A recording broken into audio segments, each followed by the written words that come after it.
వీళ్ళంతా కూడా మనం రెగ్యులర్గా వివరించుకుంటున్నాం.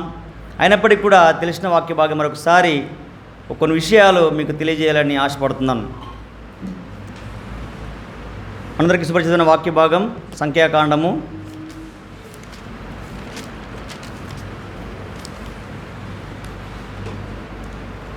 22వ అధ్యాయము 1-8 వచనాలు. అంటే ఇది మొత్తం చదవాలంటే మనకి అవ్వదు, కానీ అక్కడ నేను అవసరం బట్టి చెప్తా ఉంటాను, అవి చదివితే సరిపోతుంది. 22వ అధ్యాయం 1-8 వచనాలు. తరువాత ఇశ్రాయేలీయులు సాగి యెరికోకు ఎదురుగా యొర్దాను తీరమున మోయాబు మైదానంలో దిగిరి. సిప్పోరు కుమారుడైన బాలాకు ఇశ్రాయేలీయులు అమోరీయులకు చేస్తున్నది చూచెను. జనము విస్తారంగా ఉన్నందున మోయాబీయులు వారిని చూచి మిక్కిలి భయపడిరి. మోయాబీయులు ఇశ్రాయేలీయులు జంకిరి. మోయాబీయులు మిద్యాను పెద్దలతో ఎద్దు బీటి పచ్చికను నాకివేయనట్లును ఈ జనసమూహము నా చుట్టూ ఉన్నది యావత్తును ఇప్పుడు నాకివేయనిది. ఆ కాలంలో సిప్పోరు కుమారుడైన బాలాకు మోయాబీయులకు రాజు. కాబట్టి బెయోరు కుమారుడైన బిలామును పిలుచుటకు అతని జిల్ల దేశమందలి నది ఎదురున్న పెతోరుకు దూతల చేత ఈ వర్తమానం పంపెను. చిత్తగించుము, ఒక జనము ఐగుప్తుల నుండి వచ్చెను. ఇదిగో వారు భూతలను కప్పి నా ఎదురు దిగి ఉన్నారు. కాబట్టి నీవు దయచేసి వచ్చి నా నిమిత్తము ఈ జనమును శపించుము. వారు నాకంటే బలవంతులు, వారిని అర్థం చేయడం నేను బలవంతునేమో. అప్పుడు నీ దేశం నుండి వారిని తోలివేయుదును. ఎలాగైనా నీవు దీవించేవాడు దీవింపుడినయు, శపించేవాడు శపింపుడినని నేను ఎరుగుదును. కాబట్టి మోయాబు పెద్దలను మిద్యాను పెద్దలను సోదరి సొమ్ముని చేత పట్టుకుని బిలాము నదికి వచ్చి బాలాకు మాటలు అతనితో చెప్పగా అతడు వారితో, ఈ రాత్రి ఇక్కడనే ఉండి యెహోవా నాకు సెలవిచ్చిన మాటలను తిరిగి వచ్చి నీతో చెప్పిన నేను. అప్పుడు మోయాబు అధికారులు బిలాము నాతో బస చేసేది. Thank you brother, thank you very much. అయితే ఇక్కడ మనకు తెలుసు, ఈ యొక్క విషయాలు మనం చదువుకున్నాం, ఆల్రెడీ చాలాసార్లు విన్నాం. మనకు ప్రాముఖ్యంగా మనకి ఇక్కడ ఎవరు కనబడుతున్నారంటే, ఇక్కడ ఇశ్రాయేలీయులు సాగి యెరికోకు ఎదురుగా యోర్దాను తీరంలో ఉన్న మోయాబు మైదానంలో దిగిరి. ఈ యొక్క అంటే వాళ్ళు కనాను ప్రవేశమై వెళ్తున్నప్పుడు ఆ ప్రయాణంలో భాగంగా వాళ్ళు ఎక్కడికి వచ్చారంట, మోయాబు ప్రదేశానికి వచ్చారు. ఇక్కడ అది దిగిన వెంటనే ఇక్కడ ఒక ఆందోళన ఎవరికి అంటే, మోయాబు దేశానికి రాజుగా ఉన్న బాలాకు ఒక ఆందోళన కలిగింది. ఏమని ఆందోళన అంటే, వీళ్ళు చూస్తే చాలా జనసమూహం ఉన్నారు, మరి మేమైతే కొద్దిమందిగా ఉన్నాం, మా పరిస్థితి ఏంటి, మమ్మల్ని అంతా కూడా వీళ్ళు చంపేసి మమ్మల్ని ఆక్రమించుకుంటారేమో, మా దేశాన్ని మేము లేకుండా చేస్తారేమో అని చెప్పేసి ఒక ఆందోళన కలిగినట్టు మనం చూస్తున్నాం బాలాక్కి. జనరల్గా మనం చూసినట్లయితే దేవుని బిడ్డలు కొద్దిగా ఉంటారు, మిగతా వాళ్ళు ఎక్కువ మంది ఉంటారు. మనం ఇన్ జనరల్గా మనం చూసుకున్నట్లయితే దేవుడు అనేక రకాలుగా అనేక చోట్ల మరి వారికి విజయం ఇస్తూ వస్తూ ఉంటాడు. మీద కొద్ది మందికి ఉన్నా భయపడాల్సిన అవసరం లేదు, వాళ్ళు ఎంతమంది వేలు ఉన్నా సంబంధం లేదు, విజయం నేను ఇస్తాను, మీతో నేను ఉన్నానని చెప్పేసి దేవుడు వారికి తోడుగా ఉండి వారికి వాగ్దానం ఇచ్చి నడిపించినట్టుగా గెలిపించినట్టుగా మనం చూస్తూ ఉంటాం. కానీ ఇక్కడ ఒక భిన్న సంఖ్య మనకు కనబడుతుంది. పేరే సంఖ్యాకాండం కదా ఇది, సో సంఖ్యాపరంగా మనకు కనబడుతూ ఉంటుంది అన్నమాట. ఈయన ఏమంటాడంటే, మోయాబు రాజు ఏమంటాడంటే, వాళ్ళని చూస్తే చాలామంది ఉన్నారు, ఆ సైన్యం చూస్తే మనకు భయం వేస్తుంది, నేను జయించలేనేమో, నేను ఓడిపోతానేమో, నేను చచ్చిపోతానేమో అని చెప్పేసి ఈ బాలాకు భయం పట్టుకొని ఆయన ఒక తీర్మానం చేసుకోండి. ఏంటంటే, మీరు వెళ్ళి వాళ్ళతో మాట్లాడమని చెప్పేసి వాళ్ళ వ్యక్తులను పంపిస్తూ ఉన్నాడు. ఈ చూసినట్లయితే ఈ యొక్క పాఠ్య భాగంలో ఒక 3-4 క్యారెక్టర్స్ మనకు కనబడుతూ ఉన్నారు కదా. మనకి చూస్తే మొదటిగా బాలాకు మనకు కనబడుతూ ఉన్నాడు. బాలాకు అనగా ఒక అర్థం ఏంటంటే వేస్టర్, అంటే డిస్ట్రాయర్ అని అర్థం అవుతున్నాడు. దానికి మీనింగ్ హెబ్రీ భాషలో చూసుకున్నట్లయితే డిస్ట్రాయర్, నశింపజేయవాడుగా మనకు బాలాకు గురించి మనకు తెలియజేయబడుతుంది. తర్వాత ఇక్కడ చూస్తే బిలాము కనబడుతున్నాడు మనకి ఇక్కడ. ఈ బిలాము కూడా మనం అర్థం జ్ఞాపకం చేసుకుంటే ఈ హెబ్రీ భాషలో swallower of the people or confuser of the people, అంటే మృంగివేసేవాడుగా ఉన్నాడు, లేదంటే వారిని తికమక పెట్టేవాడిగా దానికి అర్థం. ఆ యొక్క బిలాము అనే ఆ మాటకు నామానికి అర్థం ఏంటంటే ఆయన తికమక పెట్టేవాడుగా, లేదంటే ఆయన మృంగేసేవాడు, ప్రజలను మృంగేసేవాడిగా ఉన్నాడని చెప్పేసి దానికి మీనింగ్ అనమాట. అయితే ఈ యొక్క బిలాము మనం జ్ఞాపకం చేసుకుంటే ప్రాముఖ్యంగా ఈ యొక్క మొత్తం ఒక 23, 22 నుంచి 24 వరకు చదువుకుంటే అధ్యాయాలు, ఈ 3 అధ్యాయాల్లో మరి బిలాము గురించి, ఆయన చేసిన పనుల గురించి, లేకపోతే ఈ యొక్క బాలాక్ గురించి, లేకపోతే ముందుకెళ్తే ఫినెహాస్ గురించి, ఇవన్నీ మనకు కనబడుతూ ఉంటాయి. అయితే మనం ముందుకెళ్ళట్లేదు, కానీ ఇక్కడ బిలాము దగ్గరనే ఆగిపోదాం ఈరోజు. సో అందరి గురించి ధ్యానించేసే టైం సరిపోదు, కానీ ఈ బిలాము జీవితంలో బిలాము చేసిన పనులను బట్టి మరి ఏ విధంగా ఇలాంటి పరిస్థితులు ఎదుర్కొన్నాడనే సంగతి మనం జ్ఞాపకం చేసుకుందాం. చూసినట్లయితే ఈ యొక్క బిలాము అంటే ఎక్కడి నుంచి వచ్చాడంటే అన్ని జనుల నుంచి వచ్చిన ప్రవక్తగా మనకు తెలియబడుతుంది. మామూలుగా ఇశ్రాయేల్ ప్రజల్లో నుంచి ప్రవక్తలు వస్తూ ఉంటారు కదా, చాలామంది ప్రవక్తలు మనం చూస్తూ ఉంటాం. కానీ ఈయనైతే ప్రత్యేకంగా అన్ని జనుల నుండి వచ్చిన ప్రవక్తగా పేరుగాంచిన వాడు ఈ యొక్క బిలాము. అయితే ఈ బిలాము వెల్ నోన్ పర్సన్గా, లేకపోతే ఆయన చాలా హైలీ రిగార్డెడ్ ఫర్ సోది చెప్పేవాడిగా, లేదంటే ప్రవచించేవాడిగా ఈ యొక్క బిలాము మనకు ఉన్నాడన్నమాట. అంటే ఆ టైంలో చాలా పేరుగాంచిన వ్యక్తిగా మనకు బిలాము కనబడతా ఉన్నాడు. వారి యొక్క బిలాము యొక్క నాన్నను జ్ఞాపకం చేసుకుంటే, తండ్రి గారిని జ్ఞాపకం చేసుకుంటే బెయోరు కుమారుడు అని చెప్పేసి మనకు పదే రాయబడతా ఉంది. బెయోరు కుమారుడైన బెయోరు కూడా ఎవరంటే ఆయన ఒక 7 ప్రవక్తలు ఆయన ఒక ప్రవక్తగా పేరుగాంచిన వాడు. అంటే అనేక విషయాలు, అంటే ముందు జాగ్రత్తగా ముందు జరగబోయే విషయాలను తెలియజే వ్యక్తిగా ఆ యొక్క బెయోరు కూడా కనబడుతూ ఉన్నాడు. ఆ విధంగానే ఈ యొక్క బిలాము కూడా ఒక ప్రవక్తగా, ఒక పేరుగాంచిన వాడిగా, ఒక ఇన్ఫ్లుయెన్సర్గా, గ్రేట్ ఇన్ఫ్లుయెన్సర్గా కూడా మనకు ఈ యొక్క బిలాము కనబడుతూ ఉన్నాడు అన్నమాట. అయితే అలాంటి వ్యక్తి మరి ఏ విధంగా మరి జనాలని అంటే ఆయన ఇన్ఫ్లుయెన్స్ చేయగలిగాడు, ఏ విధంగా దేవుని విషయాలను పట్ల, లేదంటే ఇక రాజు చెప్పిన విషయాలను బట్టి ఏ విధంగా ప్రతిస్పందించాడు. సో ఆయన ఏ విధంగా ఆయన జీవితం కొనసాగించిన సంగతి మనం కొన్ని విషయాలు జ్ఞాపకం చేసుకుందాం. అయితే మనకు జనరల్గా ఏంటంటే ఒక ఇన్ఫ్లుయెన్సర్ ఉన్నాడంటే మనం ఏంటంటే చాలా విషయాలు పంచుకోవడానికి ఇష్టపడతాం ఆయన దగ్గర. ఇప్పుడు చూస్తే మరి న్యూస్ అంటే మన ఎలక్షన్స్ టైంలో చాలామంది ఇన్ఫ్లుయెన్సర్స్ని వాడుతూ ఉంటారు. ప్రశాంత్ కిషోర్ లాంటి వాళ్ళను చాలామందిని వాడుతూ ఉంటారు. అయ్యా మా పరిస్థితి ఏమవుతుంది, మేము గెలవబోతున్నామా లేకపోతే ఓడిపోతున్నామా అని చెప్పేసి మంచి వాళ్ళని, అంతకుముందు మన గాలి జనార్దన్ అంటే ఆయన పేరు ఉంది కదా, అలాంటి వాళ్ళని వాడుకుంటూ ఉంటారన్నమాట.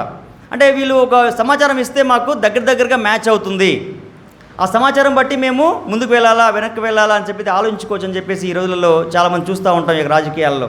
అలాగే ఇక్కడ ఈ యొక్క బాలాకు రాజు కూడా ఏంటంటే ఒక ఆలోచన చేసి, మరి ప్రజలైతే చాలామంది ఉన్నారు, వీరిని గెలవడం మా వల్ల కాదు, కానీ ఈ యొక్క ఇన్ఫ్లుయెన్సర్ అయిన వ్యక్తి బిలాం ఉన్నాడు కదా, బిలాం దగ్గరికి పంపిస్తే మరి ఆయన ద్వారా మనం హెల్ప్ పొందుకోవచ్చు, మరి మేము గెలవచ్చు, వారిని తరిమివేయచ్చు ఇక్కడ నుంచి అని చెప్పేసి మరి దేవుడు ఏర్పరచుకున్న బిడ్డలను ఆ విధంగా చేయాలని చెప్పేసి బాలాకు ఒక పన్నాగ పన్నట్టుగా మనం చూస్తూ ఉన్నాం. సో ఇలాంటి పన్నాగాలే మనం చాలాసార్లు చూస్తాం కదా, ఎస్తేర్ గ్రంథంలో చూస్తూ ఉంటాం మనం. మరి హామాను ఏ విధంగా మరి మొర్దెకైని చంపాలని చూస్తాం. అలాంటి పరిస్థితి అంటే యూదులను లేకపోతే దేవుని బిడ్డలను తీసివేయాలనే ఆలోచన మనుషుని కలిగితే ఆ మనుషుడు లేకుండా పోయే పరిస్థితి మనం చూస్తూ ఉంటాం. ఎన్నోసార్లు మనకు అవి రుజువైనవి కూడా. అదేవిధంగా ఇక్కడ చూసినట్టయితే జ్ఞాపకం చేసుకుంటే ఇక్కడ మనం ఆలోచిస్తే ఒక 3 విషయాలు ప్రాముఖ్యంగా మరి ఏ విధంగా ఆయన రెస్పాండ్ అయ్యాడో బిలాము, ఆ యొక్క రెస్పాన్స్ బట్టి ఏ పరిస్థితులు జరిగాయి అక్కడ మనం జ్ఞాపకం చేసుకుంటే ఒక 3 విషయాలు ప్రాముఖ్యంగా తెలియజేసి ముగిస్తాను త్వరగానే నేను. అయితే ఇక్కడ మొదటి విషయంగా జ్ఞాపకం చేసుకుంటే don't compromise for worldly pressures. Don't compromise for worldly pleasures and pressures. ఇక్కడ ప్లెజర్స్ ఉన్నాయి, ప్రెజర్స్ ఉన్నాయి, 2 విషయాలు ఉన్నాయి. ఆ 2 విషయాలను కూడా నేను త్వరగా నేను చెప్పి ముగిస్తాను. అయితే ఇక్కడ ఒకసారి చూసినట్లయితే అదే సంఖ్యాకాండం 22:7-8 చూసినట్లయితే 7 and 8 ఒకసారి చదువుదాం. మరొకసారి నేను చదువుతాను. కాబట్టి మోయాబు పెద్దలను మిద్యాను పెద్దలను సోది సొమ్మును చేత పట్టుకొని బిలామునొద్దకు వచ్చి బాలాకు మాటలను అతనితో చెప్పగా అతడు వారితో, ఈ రాత్రి ఇక్కడనే ఉండుడి, యెహోవా నాకు సెలవిచ్చిన మాటలను నేను తిరిగి వచ్చి మీతో చెప్పేదన్నాను. అప్పుడు మోయాబు అధికారులు బిలామునొద్ద బస చేసిరి. ఇక్కడ ఈయన ఏమంటే ఇక్కడ don't compromise for worldly pleasures అనుకున్నాం కదా. ఈయన బిలాము చూసినట్లయితే వాళ్ళు వచ్చారు, సోది సొమ్ము అంటే సోది చెప్పేవాడని తెలుసు కాబట్టి వాళ్ళ డబ్బులు చేత పట్టుకొని ధనం చేత పట్టుకొని ఆయన దగ్గరికి వస్తే మాకు ఈయన ఒక ఆన్సర్ ఇస్తాడు, లేదంటే ఆయన మాకు ఒక విషయం తెలియజేస్తాడు, వాళ్ళు చెప్పిస్తే మరి మేము గెలవచ్చు అని చెప్పేసి ఒక కుతంత్రంతోనే వాళ్ళు వచ్చారు కదా. వచ్చినప్పుడు ఇక్కడ ఈ యొక్క బిలాము ఏం చేస్తున్నాడు, ఇక్కడ జనరల్గా దేవుని బిడ్డలను, దేవుని యొక్క మనుషులను, ప్రజలను క్షమించడానికి జనరల్ ఎవరు ఇష్టపడరు.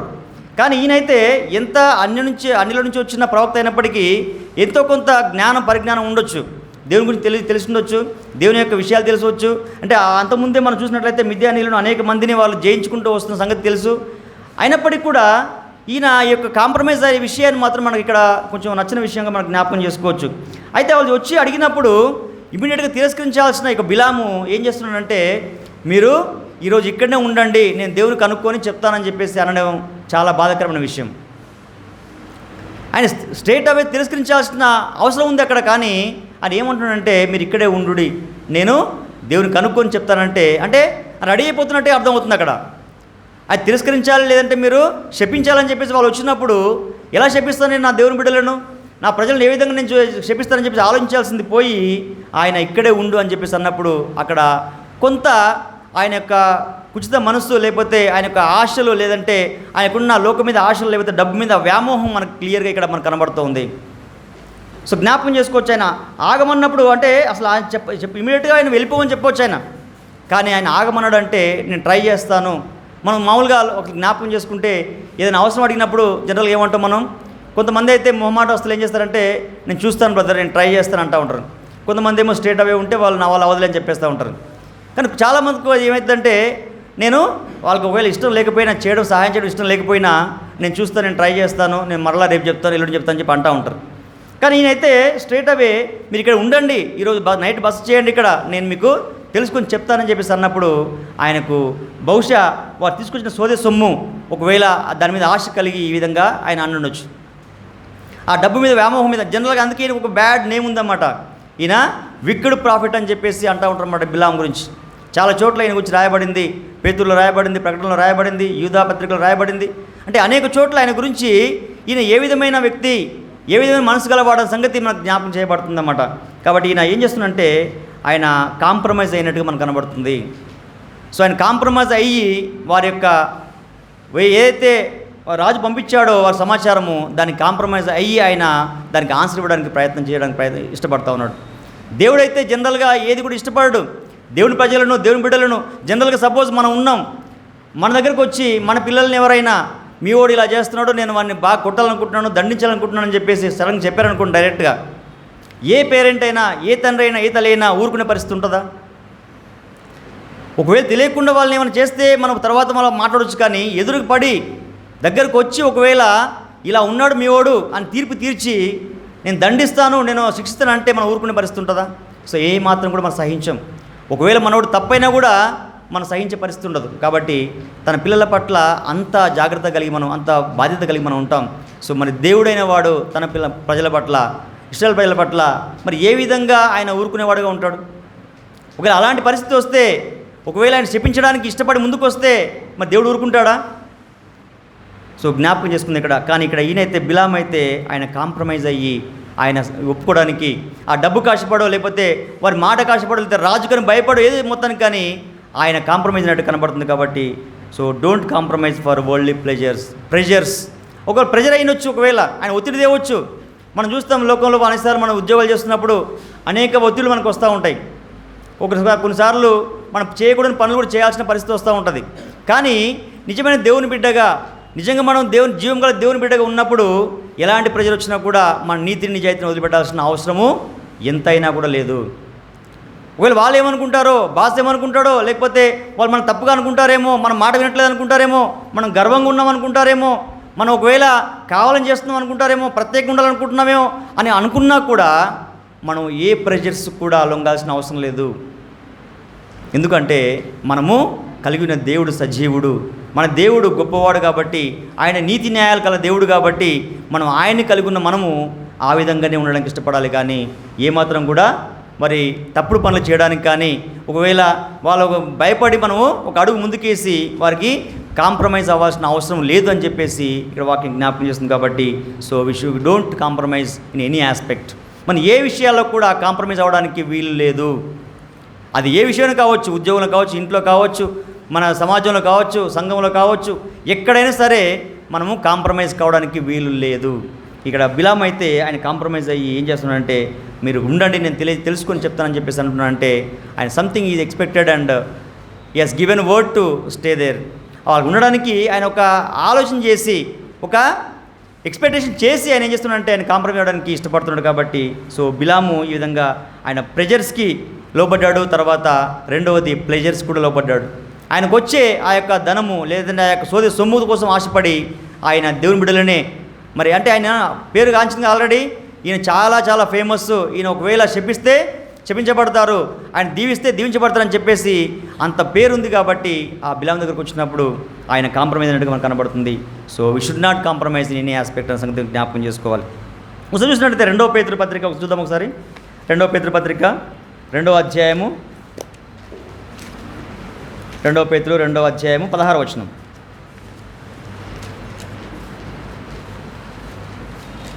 ఆ బిలాము దుర్నీతి వలన ఆ. బహుమానం ప్రేమించెను. అయితే తాను చేసిన అతిక్రమం నిమిత్తము అతడు గద్దెంపబడెను. ఎట్లనగా నోరులేని గాతుబాము మానవ స్వరముతో మాట్లాడి ఆ ప్రవక్త వెరితనం అడ్డగించెను. చాలా ఏమంటుంది ఇక్కడ, ఆ బిలాము దుర్నీతి వలన కలుగు బహుమానమును ప్రేమించెను, అయితే తాను చేసిన అతిక్రమం నిమిత్తం అతడు గద్దింపబడెను. చూడండి, అంటే ఆయన ఇక్కడ ఆలోచిస్తున్నాడు, దుర్నీతి వలన కలుగు బహుమానాన్ని ప్రేమించాడు ఆయన. అందుకే అక్కడ కాంప్రమైజ్ అవ్వాల్సిన పరిస్థితి వచ్చింది. అంటే ఈజీ మనీ కోసం జనరల్గా ఇవాళ చూస్తున్నాం కదా, ఈజీ మనీ కోసం అనేక రకాలుగా చాలామంది మోసపోయే పరిస్థితి మనం చూస్తూ ఉంటాం. రోజు పేపర్లో, వాట్సాప్లో, ఆన్లైన్లో చాలా వస్తూ ఉంటాయి. అతని డబ్బు ఇంత పోయింది, అతనిది అంటే ఈ ఓపెన్ చేయడం వల్ల ఇది అయిపోయింది, అది పోయింది అని చెప్పేసి అంటూ ఉంటారు కదా. అంటే ఒకవేళ మనం ఈజీ మనీ కోసం లేదా దుర్నీతి కోసం ఒకవేళ అన్యాయంగా డబ్బు సంపాదించే పరిస్థితి మనం చూస్తే మనం మోసపోతుంది తప్ప మనం లాభపడడం సంగతి అర్థం చేసుకోవాలి. అందుకే ఈయన దుర్నీతి వచ్చే సొమ్ము కోసం ఆశపడి ఆయన ప్రేమించినట్టుగా మనకు కనబడుతుంది ఇక్కడ. అందుకే ఆయన కాంప్రమైజ్ అయ్యి, సో ఈ విధంగా ఆయన మరి దేవుణ్ణి వ్యతిరేకించిన వ్యక్తిగా, దేవుని యొక్క ఆజ్ఞకు లోబడిన వ్యక్తిగా కనబడుతూ ఉన్నాడు.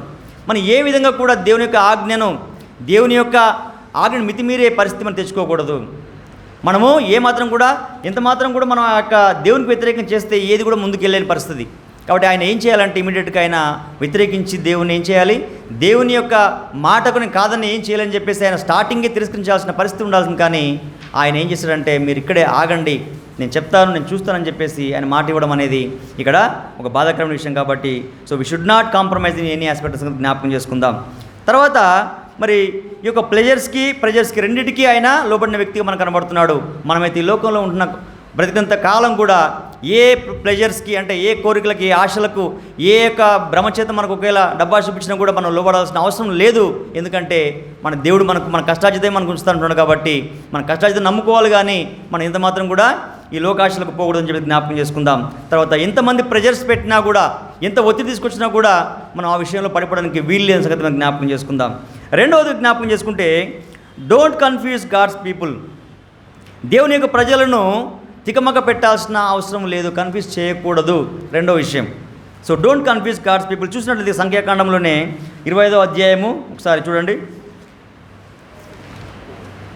25వ అధ్యాయం 1-4 వచనాలు. ఇశ్రాయేలు శిత్తంలో దిగి ఉండగా ప్రజలు మోయాబు రాండ్లతో వ్యభిచారం చేయసాగిరి. ఆ స్త్రీలు తమ దేవతల బలులకు ప్రజలను పిలవగా వీరు భోజనం చేసి వారి దేవతలకు నమస్కరించిరి. అటు ఇశ్రాయేలు బేలిపిలియరుతో కలుసుకున్నందున వారి మీద యెహోవా కోపం రగిలిపోయెను.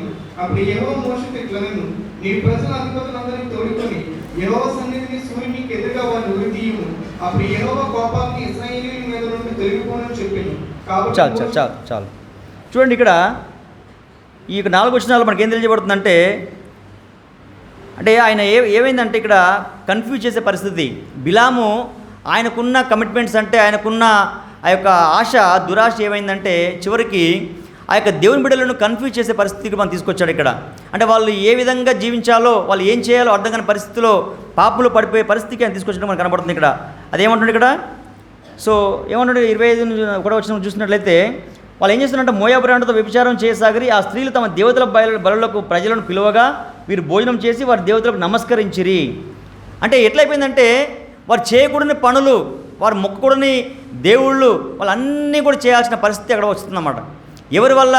ఈ యొక్క బిలాము చేసిన బోధల వల్ల, బిలాము మాట్లాడిన విధానం బట్టి, బిలాము ప్రేరేపించిన విధానం బట్టి ఆ ప్రజలంతా కన్ఫ్యూజ్ అయినట్టుగా మనకు కనబడుతుంది. కాబట్టి సో ఇక కన్ఫ్యూజ్ వల్ల ఏం చేశారంటే వాళ్ళు పాపంలో పడిపోవడానికి అవకాశం వచ్చింది. దేవుని ప్రజలు పాపంలో పడిపోయి, అంటే మామూలు విషయం కాదు. జనరల్గా మనం ఒకసారి మన క్లారిటీ లేకపోతే ఏం చేయాలంటే అన్నీ తెలుసుకున్న తర్వాత మాట్లాడాలి, కానీ తెలియని విషయాలను కానీ అటు ఇటు మనం ఒకవేళ తెలియని విషయాలను చెప్పేస్తే దానివల్ల పర్యవసనాలు చాలా చాలా ఎక్కువగా ఉంటాయి అన్నమాట. ఆ పర్యవసనాలకి మళ్ళీ మనం కోలుకోలేని పరిస్థితి అన్నమాట. కాబట్టి చాలా జాగ్రత్తగా మనం మాట్లాడాలి ఈ విషయాలని.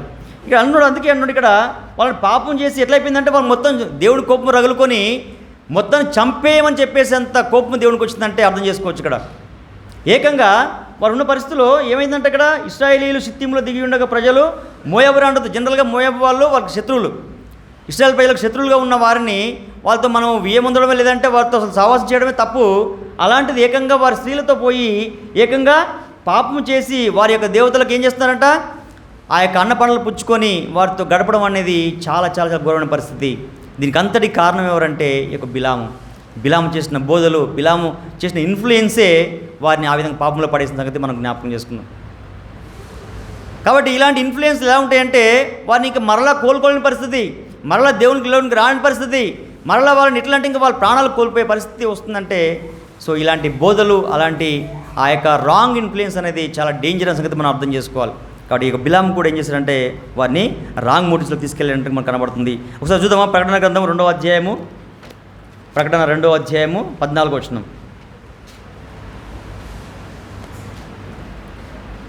రెవల్యూషన్ 2:14. ఇక్కడ చూసినట్లయితే 14వ వచనంలో, అయినను నేను నీ మీద కొన్ని తప్పిదములు మోపవలసి ఉన్నది, అవేవనగా విగ్రహములకు బలి ఇచ్చిన వాటిని తిన్నట్లును, జారత్వము చేయనట్లును, ఇశ్రాయేలీలకు ఉరియొడ్డుమని బాలాకునకు నేర్పిన బిలాము బోధను అనుసరించేవారు నీలో ఉన్నారు. ఈ యొక్క విషయాలు ఎవరితో చెప్తున్నాడంటే ఇక పెర్గమ సంఘముతో మాట్లాడుతున్నమాట దేవుడు. ఏమని చెప్తున్నాడు ఇక్కడ? ఈ సంఘంతో మాట్లాడుతూ ఏ విషయాలు లోపాలు ఉన్నాయో అన్నీ బాగానే ఉన్నాయి, కానీ కొన్ని విషయాలు లోపాల నుంచి తెలియజేస్తూ ఈ యొక్క బిలాము గురించి కూడా ఆయన ఇక్కడ అంటే లాస్ట్ చివరిలో కూడా అంటే ఎన్నిసార్లు ప్రస్తావిస్తూ వస్తున్నారు కదా బిలాము గురించి. ఆయన చేసిన తప్పిదం ఏమవుతుందంటే, ఒకసారి తప్పిదం చేస్తే అది జీవితకాలము లేదంటే మనం చనిపోయే వరకు కూడా మనం వెంటాడుతూ ఉంటుందన్నమాట. కాబట్టి ఇక్కడ అంటే జ్ఞాపకం చేస్తున్నాడు, అయినా నేను నీ మీద కొన్ని తప్పిదం మోపవలసి ఉన్నది, అవేవనగా విగ్రహములకు బలిచ్చిన వాటిని తిన్నట్లును, జారత్వం చేయనట్లును, ఇశ్రాయేలులకు ఉరియొడ్డుమని బాలాకునకు నేర్పిన బిలాము బోధను. ఆ యొక్క బోధ వల్ల చూడండి ఎన్ని అంటే వాళ్ళకి ఎంత ప్రమాదాలు పడిపోయే పరిస్థితి అయిపోయిందన్నమాట. విగ్రహాలకు బలిచ్చే వాటిని తినడానికి, లేదంటే వాటిని మొక్కడానికి, లేకపోతే వాటిని జాగ్రత్త చేయడానికి, లేకపోతే చివరికి వారి ప్రాణాలు పోయే పరిస్థితికి ఈ యొక్క బిలాము బోధ తీసుకొచ్చిందంటే మరి ఎంత డేంజర్ మనం జ్ఞాపకం చేసుకుందాం. కాబట్టి ఈ ఇన్ఫ్లుయెన్స్ అనేది, రాంగ్ ఇన్ఫ్లుయెన్స్ అనేది ఎలా ఉంటుందంటే మనిషి చివరికి ప్రాణాలు కోల్పోయే పరిస్థితి వరకు వస్తున్న సంగతి మనం గమనించాలి.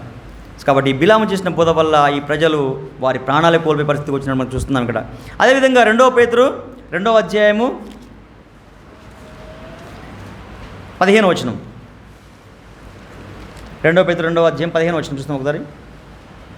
తినని మార్గమును విడిచి బెయోరు కుమారుడైన బిలాము పోయిన మార్గమును బట్టి త్రోవ తప్పిపోయి. చాలా ఏమన్నాడు ఇక్కడ? తిన్నని మార్గమును విడిచి బెయోరు కుమారుడైన బిలాము పోయిన మార్గమును బట్టి త్రోవ తప్పిపోయిరి. చూడండి, అంటే ఆయన ఒక మనిషి వల్ల, ఒక మాట వల్ల, ఆయన చేసిన తప్పిదం వల్ల వారు మంచి మార్గాన్ని విడిచిపెట్టి వారు ఏమైందంట వంకర మార్గం వెళ్ళాల్సిన పరిస్థితి, వారు తప్పిద మార్గంలో వెళ్ళిపోయి వారు కష్టంలో పడిపోయిన విధంగా, లేదంటే వాళ్ళ ప్రాణాన్ని కోల్పోవాల్సిన పరిస్థితి వస్తుందంటే అది ఎవరి వల్ల అంటే ఈ యొక్క బిలాము వల్ల సంగతి మనం జ్ఞాపకం చేసుకుందాం.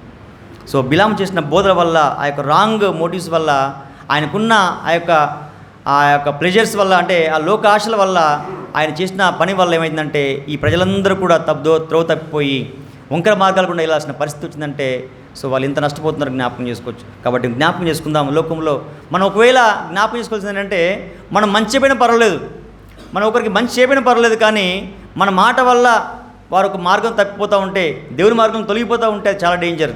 మన మాట వల్ల వారు దేవుని దూరస్తులు అయితే అది చాలా డేంజర్. కాబట్టి జ్ఞాపకం చేసుకుందాం, మనం ఒకవేళ మంచి పని చేయకపోయినా కానీ కీడు మాత్రం చేయడానికి వీలు లేని సంగతి మనకు దేవుని వాక్యం తెలియజేస్తుంది. సో మనం ఏం చేయాలంట? శత్రువుని సైతం ప్రేమించమని వాక్యం సెలవిస్తుంది. మనము కీడుకు ప్రతికీడు చేయకూడదని వాక్యం సెలవిస్తుంది. కాబట్టి మనం కీడును తలపెట్టే వారికి కాకుండా మేలు మాత్రం చేసేవారికి ఉండాలని చెప్పి దేవుని వాక్యం జ్ఞాపకం చేస్తుంది. కాబట్టి డోంట్ కన్ఫ్యూజ్ గాడ్స్ పీపుల్. దేవుని ప్రజలను మనం కన్ఫ్యూజ్ చేయడానికి వీలు లేదు. తెలియకపోతే తెలుసుకొని మంచి మార్గాన్ని మనం వివరించాల్సి ఉండాలి, కానీ వారిని త్రోవ తప్పించే వారిగా, వారు వంకర త్రోవలుగా వెళ్ళడానికి వీలు లేని సంగతి జ్ఞాపకం చేస్తున్నాడు. ఇక్కడ చూసినాం కదా మనం, ఆ గార్ధబముకి అర్థమైంది. అంటే బిలాము ఏ విధంగా వెళ్తున్నాడు, ఏ విధంగా ఆయన ఆశ పరిగెత్తున్నాడు, ఆయన ఏ విధంగా వంకర మార్గం వెళ్తున్నాడో ఆ గాడిదకు అర్థమైంది, కానీ మరి ఈ యొక్క బిలాముకి అర్థం కాలేదు. సో మనం చదువుతూ ఉంటే కింద అంటూ ఉన్నాడు కదా, నేను యెహోవా దూత నా ముందు నిలిచిన విషయం నాకు అర్థం కాలేదు అని చెప్పేసి ఆయన తర్వాత ఒప్పుకుంటాడు అన్నమాట. కానీ ఆ గాడిద ఆ యొక్క చేలోకి వెళ్ళడం, లేదంటే ఆగిపోవడము, దాని ద్వారానే ఆయన ప్రాణాలు దక్కించుకున్నట్టుగా మనకు కనబడుతుంది బిలాము. కాబట్టి చూద్దాము, అంటే ఏ విధంగా మన యొక్క కన్ఫ్యూజ్ చేసే విషయాన్ని బట్టి మన ప్రాణాలు తర్వాత ఇతరుల ప్రాణాలు కూడా మనం కోల్పోయే పరిస్థితి ఉంటుంది. కాబట్టి so we should take extreme care about this. So don't confuse God's people. ఇది రెండవది. మూడో విషయం జ్ఞాపకం చేస్తాను నేను, don't be reason for kill the Lord's people. అదే సంఖ్యాకాండం 31:16 చూసినట్లయితే, సంఖ్యాకాండం 31 అధ్యాయము 16వ వచనం. మోషే వారితో, ఈ ఆడవారందరినీ బ్రతికించితిరా, ఇదిగో బిలాము మాటను బట్టి పెయోరు విషయములో ఇశ్రాయేలీయుల చేత యెహోవా మీద తిరుగుబాటు చేయించిన వారు వీరు కారా? అందుచేత యెహోవా సమాజంలో తెగులు పుట్టి ఉండేది కదా. చాలు చూడండి అంటే ఏమైంది ఇక్కడ, ఇదిగో బిలాము మాటను బట్టి పెయోరు విషయంలో ఇశ్రాయేలు చేత యెహోవా మీద తిరుగుబాటు చేయించిన వారు వీరు కారా, అందుచేత యెహోవా సమాజంలో తెగులు పుట్టి ఉండేను కదా. సో ఆ తెగులు అంటే ఒకసారి స్టార్ట్ అయిందంటే దానివల్ల ఎంతమంది ప్రాణాలు కోల్పోవాల్సిన పరిస్థితి వస్తుందో మనం చూస్తాం. ఇక్కడ మనం ముందుకు వెళ్ళిన చదివినట్లయితే అధ్యాయాలు 25 అధ్యాయం చూసినట్లయితే ఆ తెగులు వల్ల అంటే ఆ రోజు దాదాపు 24,000 మంది ఒకే రోజు చనిపోయినట్టుగా చూస్తున్నాం కత్తివాత. ఆ యొక్క ఫినిహాస్ కూడా లేచి ఆ పాపాన్ని చూస్తూ కళ్ళ ముందు చూస్తూ తట్టుకోలేక ఆయన వెళ్ళి ఆ యొక్క స్త్రీని పురుషుని ఒకేసారి చంపేసినట్టుగా మనం చూస్తున్నాం. అంటే ఏ విధంగా ఆయన రీజన్ అయ్యాడో, ఏ విధంగా ఆయన కారకుడు అయ్యాడో మనకు అర్థమవుతుంది ఇక్కడ. కాబట్టి so don't be reason for kill the Lord's people. దేవుని యొక్క ప్రజలను చంపడానికి లేదా చావడానికి కారకులు మనం కాకూడదు. ఈ యొక్క బిలాము ఆ విధంగా కారకుడు అయ్యి అనేక మందిని మరి చంపినట్టుగా, లేదంటే వారు ఇంకా ఒకసారి స్టార్ట్ అయిందంటే ఇంకా అలాగే కొనసాగుతూ ఎన్ని వేల మంది, ఎన్ని లక్షల మంది చనిపోయే పరిస్థితి ఏర్పడుతుంది చూడండి. కాబట్టి బిలాము వలె మనము ఇతరుల నాశనానికి కారకులం కాకూడదు, కానీ వారికి బ్లెస్సింగ్ మనం ఉండేట్టుగా ఉండాలి. అనేక మందికి మనం బ్లెస్సింగ్ ఉండాలి, కానీ మనం వారి నాశనాన్ని చూసేవారిగా, లేదంటే వారు పాడైపోవాలని చెప్పేసి మనం మన ఆశ కోసం, మన యొక్క ఆశల కోసం ఇతరులను నష్టపరచకూడదని సంగతి మనం అర్థం చేసుకోవాలని చెప్పేసి తెలియజేస్తున్నాను. చివరిగా ఒక విషయం తెలియజేస్తే ముగిస్తాను. చివరిగా convict your mistakes and obey God's will in your life. మనం చేసిన తప్పిదం అని తెలిసినప్పుడు దాని నుంచి బయటపడినప్పుడే మనము దేవునితో సమాధానపరచబడతాం. తర్వాత అనేక మందికి మరలా అంటే రీకనెక్షన్ అయ్యే అవకాశం ఉంటుంది. కానీ ఒకవేళ మనం మనదే కరెక్ట్ అన్నట్టుగా ఉంటే ఇంత మాత్రం కూడా మా కన్విక్షన్ కలగదు, అంటే ఒప్పుకోలు కలగదు. తర్వాత మనం పశ్చాత్తపడము, దేవుని దగ్గరికి రాము అనే సంగతి మనం అర్థం చేసుకుందాం. So convict your mistakes and obey God's will in your life. మన జీవితాల్లో మనం ఒకవేళ తప్పిదం చేస్తామని తెలిసినప్పుడు మనం ఏం చేయాలి? అది ఫస్ట్ కనుక్కోవాలి, తర్వాత దాన్ని ఒప్పుకోవాలి, తర్వాత దేవుని దగ్గరికి వెళ్ళి నాకు క్షమించడం అడిగినప్పుడు ఆ కన్విక్షన్ ద్వారా దేవుడు క్షమించి మనల్ని ఏం చేస్తాడంటే ఆ యొక్క పాపాన్ని క్షమించి మరలా ఆయనతో రీకనెక్ట్ చేస్తాడు. అది చూసినట్లయితే మన దావీదు చూసినట్లయితే దావీదు పాపం చేసినప్పుడు ఆయన వారి నాతన్ ప్రవక్త చెప్పినప్పుడు ఏం చేశాడు? ఆయన ఒప్పుకున్నాడు, తన తప్పిదాన్ని ఒప్పుకొని ఆయన అప్పటి నుంచి ఏం చేశాడు? ఇంకా మరలా పాపం చేయకుండా దేవుని దగ్గర జీవించిన వ్యక్తిగా చూస్తున్నాం. కాబట్టి అనేక విజయాలు పొందుకున్న వ్యక్తిగా మనం చూస్తున్నాం. కానీ ఇక్కడ ఈ మన బిలాము విషయంలో చూసినట్లయితే ఏమవుతుందంటే ఆయన అనేక మంది చావు కారకుడు అవుతున్నాడు. తర్వాత ఆ యొక్క తప్పిదం ఒప్పుకోలు కనబడట్లేదు మనకి. కాబట్టి మనం జ్ఞాపకం చేసుకుందాము, మనం జాగ్రత్త కలిగి ఏం చేయాలంటే మన మిస్టేక్స్ని ఒప్పుకున్న వారికి ఉండాలి. మరి అనేక మంది మన బైబిల్ చూసినట్లయితే అనేక మంది ఎలాంటి ప్రెజర్స్ ఉన్నా కూడా, ఎలాంటి ఘోరమైన పరిస్థితులు కూడా వెళ్ళినా కూడా వారు దేవుని విడిచిపెట్టలేదు. కానీ ఈ బిలాము అయితే తన ఆశ కోసం, కేవలం స్వలాభం కోసం మాత్రమే, కేవలం ఆయనకున్న ఆ యొక్క ధనాశ చేత, ధనాపేక్ష చేత, కేవలం ఆయనకున్న ఆ యొక్క వరల్డ్ ప్రెజర్స్ చేతనే ఆయన ఇవన్నీ ఘాతుకాలకి ఆయన ముందుకెళ్ళినట్టుగా చూస్తున్నాం. కాబట్టి చివరికి ఆ గాడిద కూడా ఆయన్ని గద్దించినట్టుగా చూస్తూ ఉన్నాం. కాబట్టి ఆయన చేసిన తప్పిదాలను బట్టి మనకేంటంటే ప్రతిదీ కూడా బైబిల్లోని ప్రతిదీ కూడా మనకేంటంటే ప్రతి ఒక లెసనే, ప్రతి ఒక పాఠమే. కాబట్టి ఆయన జీవితం ద్వారా మనం ఏంటంటే ఆయన తగ్గి తప్పులను బట్టి మనం ఏం చేయాలంటే మన జీవితాలు ఒకవేళ అలాంటి బిలాము బోధలు మనం అనుసరిస్తూ ఉన్నామా, ఒకవేళ ఈ నేటి పరిస్థితులు చూస్తే అనేక మంది సేవకులు అలాంటి బోధలు బోధిస్తూ అలాంటి విషయాలను ఎంకరేజ్ చేస్తూ మరి చాలామంది మిస్గైడ్ చేస్తూ ఉన్నారు. వాళ్ళు తెలుసుకోలేని పరిస్థితుల్లో వాళ్ళు ఉంటూ అనేక మంది నశించిపోతున్నారు. కాబట్టి మనం అలాంటి బోధలను మనం లోను కాకుండా నిజమైన బోధ ఏంటి, నిజమైన వాక్యం ఏంటి, నిజమైన దేవుడు ఏంటి అని తెలుసుకొని అనేక మందిని ఎంకరేజ్ చేసేవారికి ఉండాలి. కానీ వారికి మనం వాళ్ళు నశించిపోవడానికి కారకులు ఉండకూడదని సంగతి మనం అర్థం చేసుకుందాం. కాబట్టి సో మనం you need to convict hour mistakes. మనం ఆ తప్పిదాల వల్ల నేర్చుకున్న విషయాలను మరలా మనం జ్ఞాపకం చేసుకోకుండా దేవుని వైపు తిరిగి అనేక మందిని మనం గైడ్ చేసేవారిగా, అనేక మందిని ఆత్మీయంగా నడిపించేవారు ఉండాలని చెప్పేసి దేవుడు కోరుకుంటున్నాడు. కాబట్టి ఈ 4 విషయాల ద్వారా మనం జ్ఞాపకం చేసుకొని మరి బిలాము చేసిన తప్పిదాలు మరలా మన జీవితంలో జరగకుండా చూసుకోవాల్సిన బాధ్యత మనకు ఉంది. కాబట్టి we need to confuse our sins. So చూసాం మనం ఒక మొదటి విషయంగా don't compromise for worldly pleasures and pressures అని నేర్చుకున్నాం. కాబట్టి ఈ లోకంలో ఉన్న ఏ దాన్ని బట్టి కూడా, ఏ పరిస్థితిని బట్టి కూడా, ఏ డబ్బు ఇచ్చినా మనకి, ఏ ధనం ఇచ్చినా కూడా మనం ఇంత మాత్రం కూడా దానికి లొంగిపోవడానికి అవకాశం ఇవ్వకూడదు. తర్వాత మనం వారి ప్రెజర్స్కి తట్టుకొని ఉండాలి, నిలబడాలి. కానీ మనం వాటికి లొంగిపోవడం సంగతి జ్ఞాపకం చేసుకోవాలి. రెండవది డోంట్ కన్ఫ్యూజ్ గాడ్స్ పీపుల్. దేవుని ప్రజలను ముఖ్యంగా దేవుని ప్రజలను ఏం చేయాలంటే మనం కన్ఫ్యూజ్ చేసే పరిస్థితిలో మనం ఉండకూడదు. మనమే క్లారిటీగా లేకుంటే ఏమవుతుందంటే మనం క్లారిటీ తప్పుతాం, తర్వాత వాళ్ళ క్లారిటీ లేకపోతే సో అందరం కలిసి ఏమవుతుందంటే ఓ గుడ్డోడు ఏం చేస్తారంట మీద మంచోళ్ళకి త్రోవ చూపించిన పరిస్థితి అయిపోద్ది అన్నమాట. కాబట్టి we need to be wise and అందరినీ అనేక మందిని నడిపించే వరకు మనం ఉండాలి. తర్వాత don't be reason for kill the God's people. దేవుడి ప్రజలను చంపడానికి లేదంటే చంపబడడానికి కారకులు మనం ఉండకూడదు. కాబట్టి ఆ విషయంలో జాగ్రత్త కలిగి మనం దేవుని బిడ్డలను రక్షించేవారిగా, వీలైతే మనం అనేక మందికి స్వార్థ చెప్పి రక్షించే వారికి ఉండాలి, కానీ వారి నాశనానికి కారకులుగా ఉండకూడదు సంగతి జ్ఞాపకం చేసుకుందాం. చివరిగా we need to confess our sins, convict our అంటే ఇంతవరకు చేసిన పాపాలను, ఇంతవరకు చేసిన తప్పిదాలను మనం ఒప్పుకొని మరి దేవుని యొక్క బిడ్డలకు దగ్గరగా అనేక మందిని మనం దేవుని దగ్గర తీసుకొచ్చే వారికి ఉండాలని చెప్పేసి తెలియజేస్తూ దేవుడి కొద్ది వాక్యాన్ని దీవించును గాక. ఆమెన్.